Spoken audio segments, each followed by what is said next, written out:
Merci de nous regarder de partout à République démocratique du Congo et à travers le monde. Merci de votre fidélité à notre chaîne de télévision Léo Jo Léo. À ce jour, nous accueillons en exclusivité à Bienvenue Lutsumbi. Bonjour. Bonjour, monsieur Monampenzi.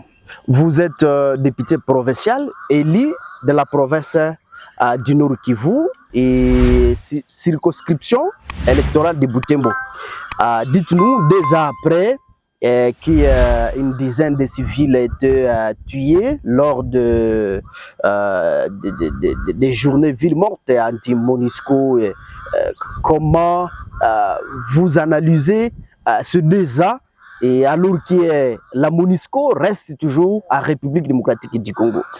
Exactement le 26 juillet. Ce 26 juillet, c'est une date de commémoration de la mort des 11 civils pendant des marches que nous avons enregistrées. Et c'était des marches anti-MONUSCO. La population qui était en train de demander le départ de la MONUSCO, le contexte, revenant sur le contexte, c'est que la MONUSCO venait de couler une bonne décennie chez nous.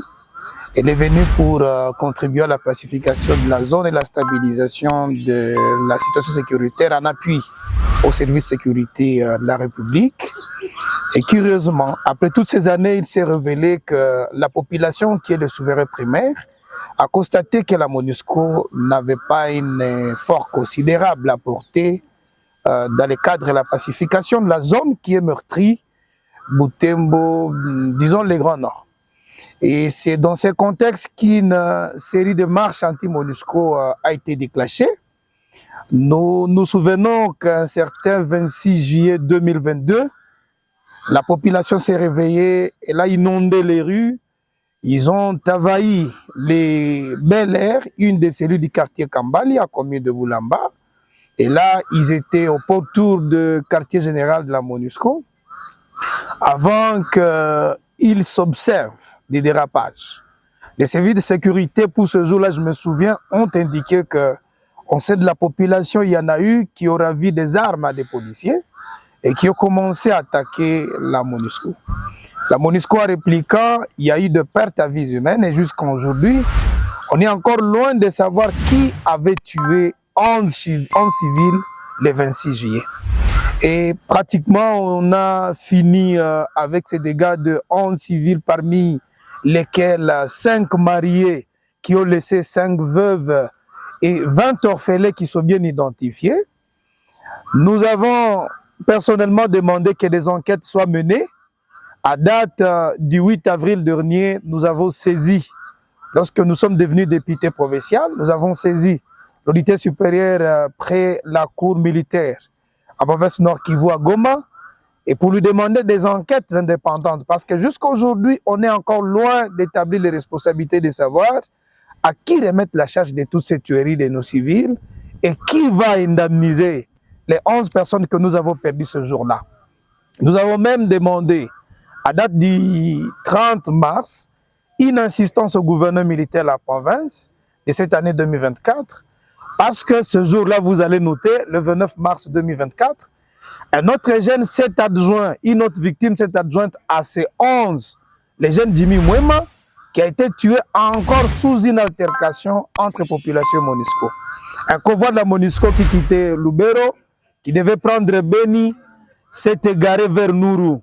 À son retour, il y a eu échange de coups et un jeune a été atteint, un jeune de presque 20 ans, 16 ans, il est mort à Mutsanga.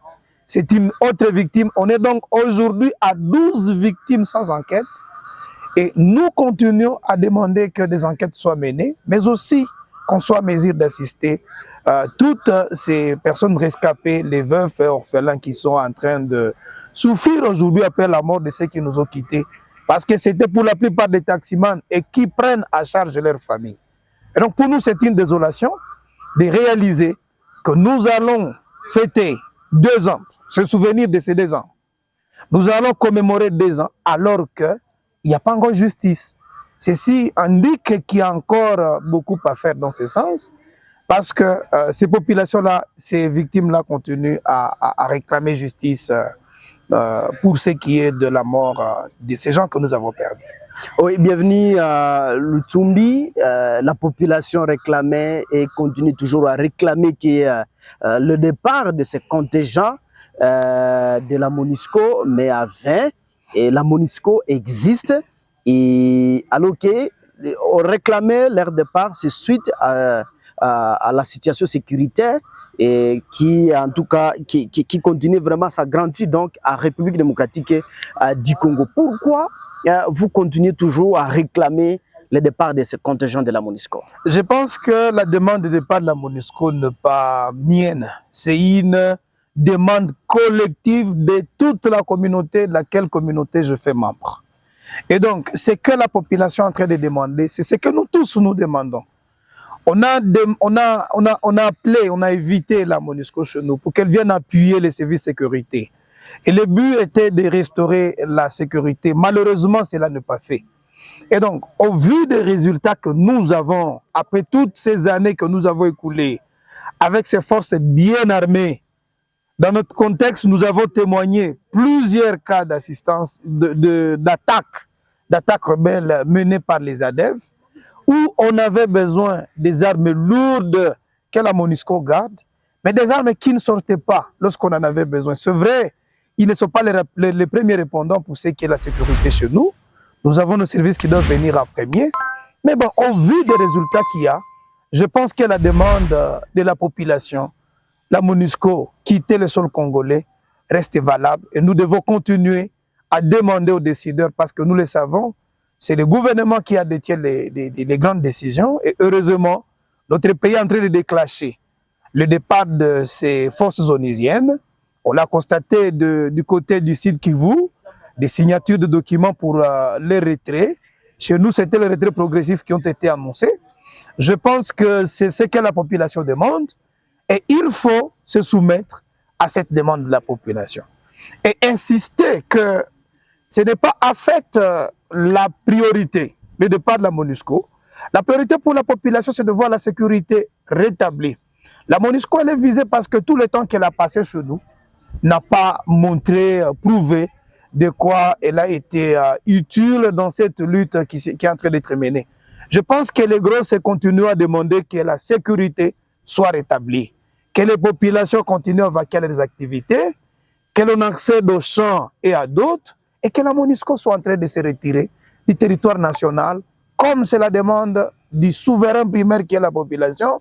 Nous sommes dans une république démocratique et c'est la volonté de la population que nous devons bien observer. Oui, comme nous sommes vers la fin de notre entretien, bienvenue Lutumbi, je rappelle que vous êtes député provincial du Nord Kivu.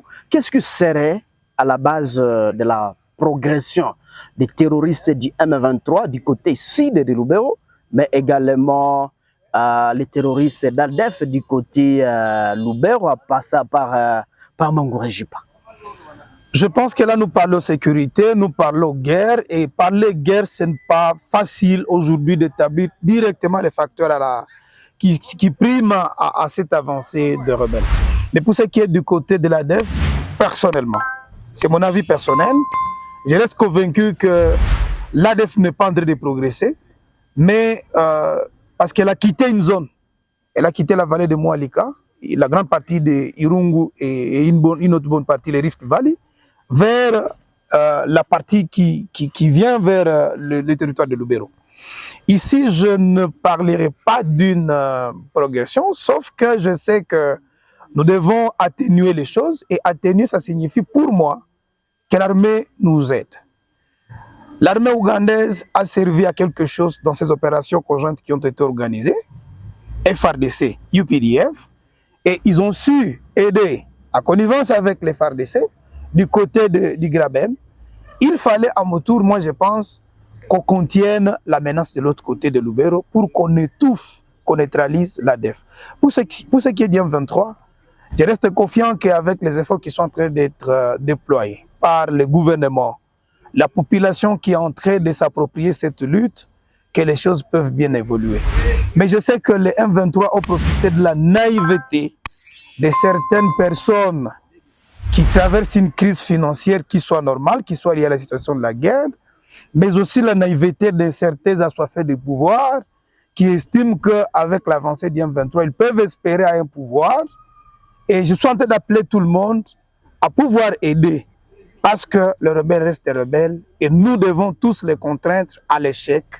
Et ceci doit se réaliser dans l'unité que nous continuons à prêcher entre politique, population, services de sécurité, en train d'accompagner les décisions du gouvernement.